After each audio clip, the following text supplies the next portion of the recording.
for today's video atong pasadyahon ang mga taga Housing Phase 1 Barangay Daga, Syudad Sangkadis para sa employees.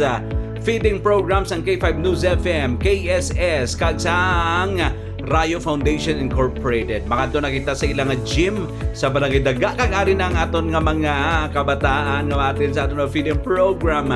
May ara sila sing mga pahampang kag kasadyahan ang ginbuylugan sang kadadaman. May paros kaldo.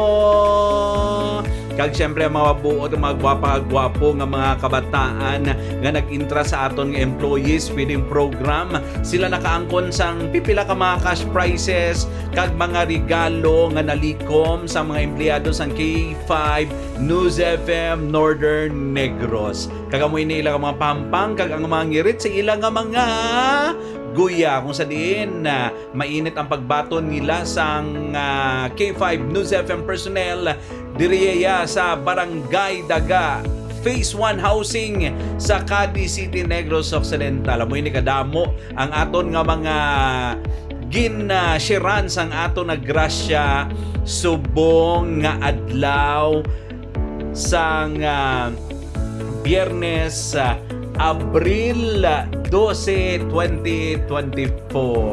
Ari nagahinugyaw sila diho kay nagpampang ita sing longest line kag ari na ang pa-ice cream ni sir.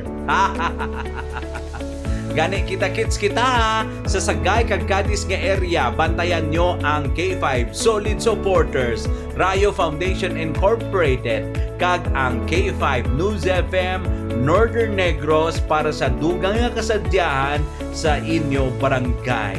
Ginadulong sa inyo sang Power Trio, D3 Bio, DTX 500 kag Mighty C ang alkaline kag non-acidic nga Vitamin C.